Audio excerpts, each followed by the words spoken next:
Hey everybody, it feels good to win, and that's why I'm proud to say that the year of 2024 has been a year of victory for the Center for Political Innovation. I said last year when I gave my annual report that in 2023 we did more than any other year in our existence. And this year I can say the same thing because the activity of the Center for Political Innovation has more than doubled in the year of 2024. Let me just go over some of the highlights of what we accomplished this year. January 7th, the Center for Political Innovation held a national day of action to stand in solidarity with Yemen. Protests were held in Portland, in Humboldt County, California, Chicago, and in New York. January 26th, we published a book, Who Are the Houthis and What Are They Fighting For? This book provided a history of the Ansar Allah movement and its origins. On February 15th, we convened an official press conference at the United Nations, announcing the American delegation of the World Youth Festival. At our press conference, we highlighted the Uhuru 3 and expressed our concerns about facing similar retaliation for attending an international gathering in Russia. We took questions from the UN Press Corps, and the event created a splash in international media. February 29th to March 7th, CPI led the United States delegation to the World Youth Festival in Sochi, Russia.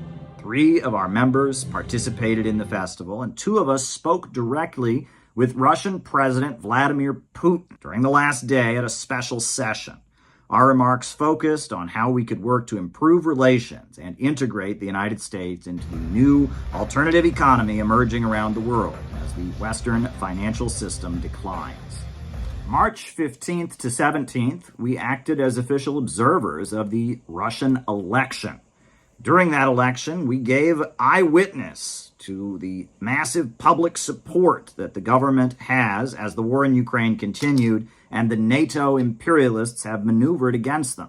April 26th through 29th, 30 people attended a CPI workshop in Vermont entitled Out of the Movement to the Masses.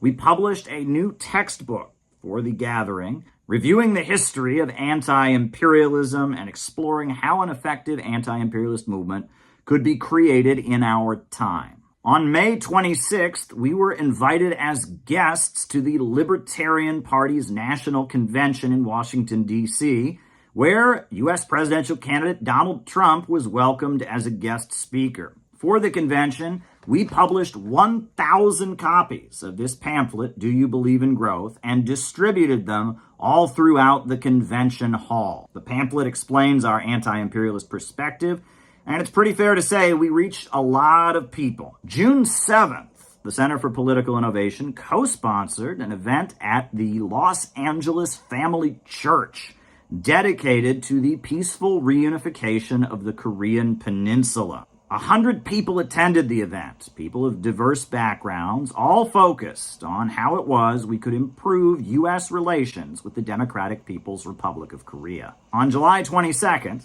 our book, Kamala Harris and the Future of America, was suddenly banned from Amazon.com without any warning.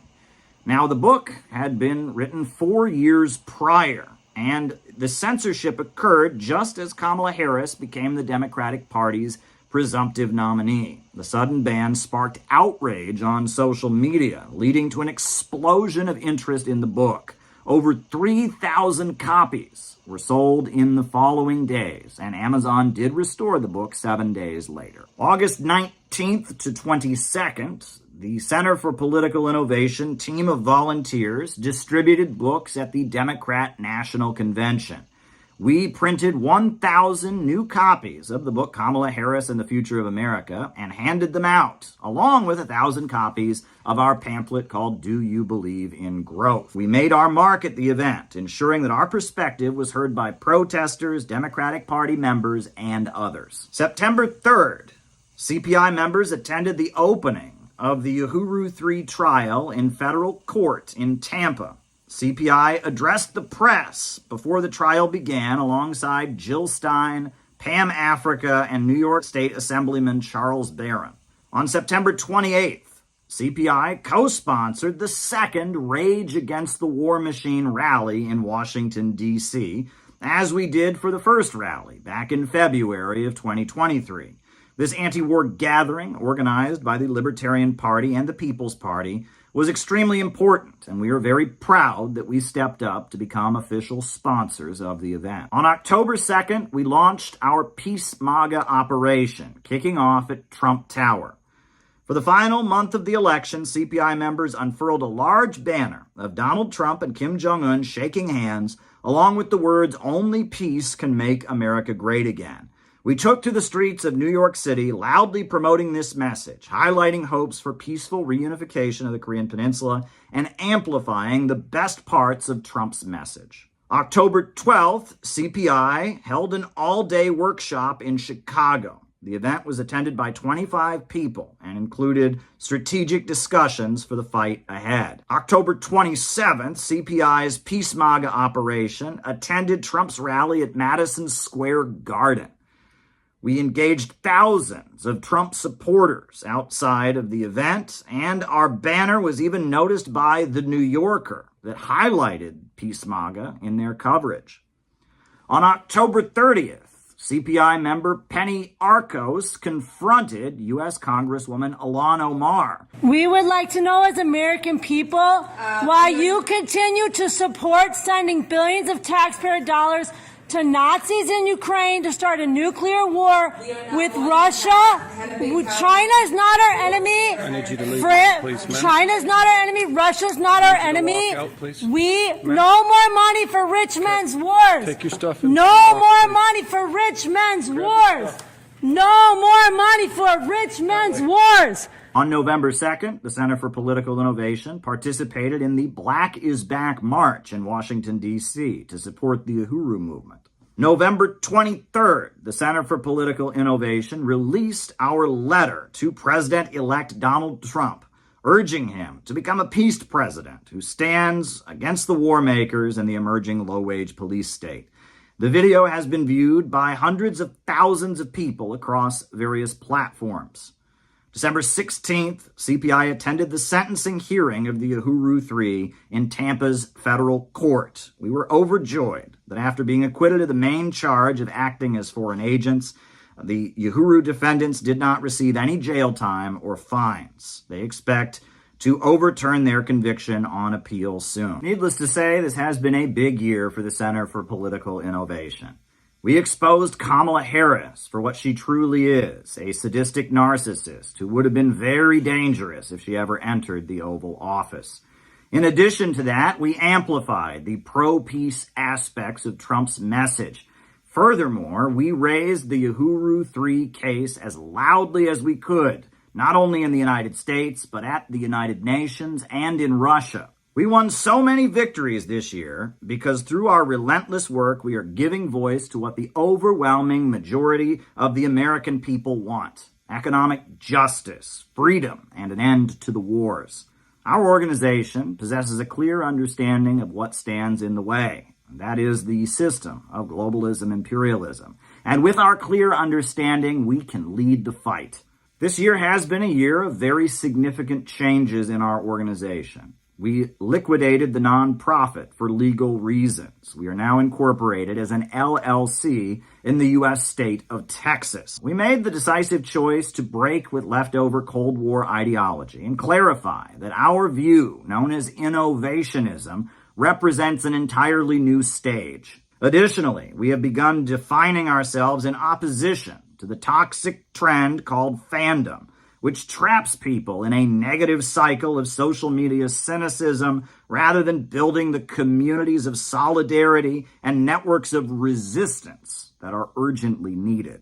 So what's next? Well, we're headed to Washington, D.C. for Donald Trump's inauguration. Not to join the protesters, but to engage with Maga supporters and continue to highlight our message of peaceful reunification of the Korean Peninsula, as well as the need to build the Peace Bridge, connecting Alaska to Russia over the Bering Sea. We have scheduled a big reception for Inauguration Day, January 20th, featuring free food, music, entertainment, speeches, and much more. Our event will take place just a few blocks from the White House. Please join us in Washington, D.C. If you can't make it, please donate to our Inauguration Fund to help us cover the costs of this big event. We are also excited to announce that on July 12, 2025, we will hold our national convention in Chicago, Illinois. The event, titled Working Families First, Defeat the Deep State, Embrace a New World of Peace and Innovation, will take place near Chicago O'Hare Airport in an auditorium where we expect to gather no fewer than 400 people. This will be the flagship anti-imperialist and anti-globalist event of the year, sending a message of patriotism, solidarity with countries that are under attack, opposition to the emerging low-wage police state, demands for a new growth-oriented economy, and a celebration of the love and passion that holds our movement together. We need you in Chicago, July 12th, 2025. We want to thank everyone who has donated to the Center for Political Innovation. Rest assured that your contributions have been put to good use. If you have not yet rejoined since our incorporation, we encourage you to sign up on the website and once again start paying dues. If you're not yet a member, please register today. Upon signing up, you'll receive invitations to our weekly online membership meetings, and you can connect with other local members in your area. There is much to do in the coming months. If Trump fulfills his promise to take on the FBI and promote peace around the world, we must support these efforts. This is not about offering blind allegiance. It is about building a grassroots movement to back up and encourage any positive action from above. We are prepared to support Tulsi Gabbard as a key anti-war voice as Trump brings her in as intelligence director. She also has some connections to the Center for Political Innovation, which is a very pro-Russian outfit run by a man called Caleb Maupin. We stand ready to support Donald Trump and his efforts to restrain the FBI, to improve relations with North Korea, and to negotiate an end to the war in Ukraine. The danger of war against Iran remains a primary concern, as many voices within the upcoming administration hold troubling perspectives on the Middle East. We will continue to stand with Palestine and oppose U.S. aid to Israel. For us, America first does not mean Israel first. U.S. funding of Israel's continued crimes against the Palestinians must cease immediately. We also plan to launch mass distributions of our book, Who Are the Houthis and What Are They Fighting For?, at Palestine protests around the country. We want to educate people about the origins of the Ansar Allah movement and put them in touch with our anti-imperialist, pro-American, and pro-working class perspective, a populist view that is rarely heard in left-wing circles. We are proud to say that our organization played a very significant role in ensuring that the Uhuru Three, Penny Hess, Jesse Neville, and Omali Yeshitela, did not go to prison. From the start, we recognized how dangerous their prosecution as foreign agents for their anti-imperialist activism and development in the Black community really was. While the majority of the online left abandoned the Uhuru Three, we stood with them. We have principles, and we will never stand by while the state targets anti-imperialist voices. Did I say anything about the Center for Political Innovation? I want to, because these comrades were some of the first out of the gate. When this attack happened, they were first out of the gate. They didn't ask any questions or anything like that. They were the first out of the gate, and not only in words. They began to take actions everywhere they were located. We can see the actions they were involved in, defending the Uhuru Three and opposed to what the FBI was doing to us, trying to do to us. And they understood the relationship that it had to the whole question of free speech for everybody. The Center for Political Innovation is completely unique. We are focused on solidarity, optimism, and comradeship in a time of pervasive cynicism, pessimism, and nihilism. Our work is essential. We offer a light in the darkness and a hope in a time of widely engineered hopelessness. We need you to join our ranks and become a member, to donate and support our work, to promote our work online and attend our in real life events and gatherings. If one thing is clear, it's that we will not surrender. No matter what obstacles we face, we will not back down. Our mantra remains, dare to struggle, dare to win. And one thing is clear, if you look back at all we've accomplished this year, and if you look ahead to all the exciting plans we have coming up in the year of 2025, it's pretty clear that we are winning. Happy New Year.